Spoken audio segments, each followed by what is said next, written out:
y'all? My name is Ryan, and welcome back to Surviving the Struggle, where I give helpful tips to surviving this struggle we call life. Today, I want to talk about the importance of an emergency fund. You might have also heard some people refer to this as a rainy day fund. And if 2020 didn't teach us nothing else, it taught us the importance of saving up for a rainy day. Because for some folks, it's been raining since last March. Nobody could have ever predicted this pandemic we're in, and especially not for this long. But sometimes you gotta go through some things to teach you how to be better prepared for life.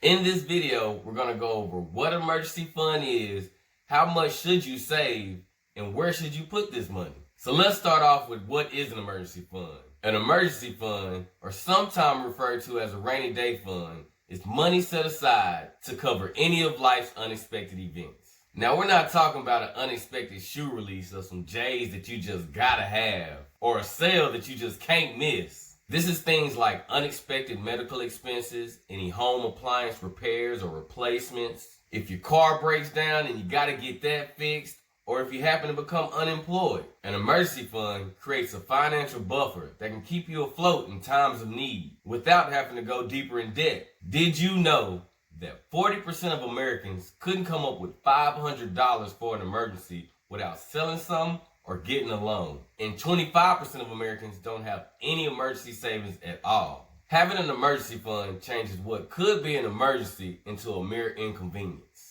An emergency fund is like an insurance policy that you create for yourself that keeps you from veering off from your financial goals when life throws you those curveballs. An emergency fund can keep you from going deeper in debt, keep you from making bad financial decisions, and can also relieve you from some of the stress that comes with unexpected events. Now let's talk about how much should you have in your emergency fund.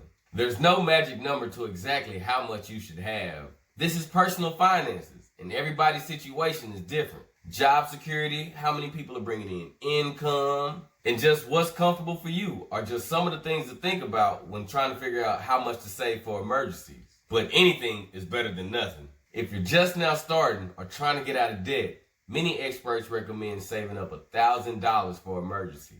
If you don't have any debt, it's recommended that you save 3 to 6 months for emergencies. This is not to be confused with 3 months of income. This is 3 months of basic living expenses, the bare necessities to make it through the month, such as your rent or mortgage, utility bills, food, cell phone, health insurance, car insurance, and transportation. Just the basic necessities to make it through the month. Now you add all that up for 3 months and it might seem like a lot. But start with that $1,000 and put back a little bit each paycheck until you reach your goal. Now let's talk about where should you put this emergency savings. Your emergency fund should be somewhere where you can get to it in a time of need, but not too accessible so that you aren't tempted to dip into it in your normal spending. Setting up a savings account in a bank separate from your normal checking account is one way to go about it. I recommend using online banks or credit unions because they have less fees and pay more interest than the more traditional bigger banks. Having some cash stashed away at home is another option. I live in Texas, and the previous winter storm we went through taught me the importance of having cash on hand. Me and my wife had to go to the store, and when we finally made it there, I kept seeing people go to the door, turn back, and go home. At first I thought it was closed, so I pulled up to see why people kept turning around. And there was a sign on the door saying they was only accepting cash due to power outages. Now it made sense why everybody was turning around. You couldn't use your card and you couldn't use the ATM because of the power outage. Luckily I had some cash in my car so we was able to get what we came for. But if I didn't have any cash, we would have had to go home empty-handed. This is why I recommend having cash stashed away at your house, because you never know. Now, most experts will tell you not to do this because cash stashed away doesn't earn any interest. But an emergency fund is not there to earn money. It's there for your security. Whichever option is best for you. But remember, keep it away from your normal spending, but close enough to where you can get to it in a time of need. Well, that's all I got for y'all today. Hopefully this video motivated you to start that emergency fund if you haven't already. Having an emergency fund can keep you from going deeper in debt, keep you from making bad financial decisions, and relieve some of that stress when shit happens. Thanks for watching this video.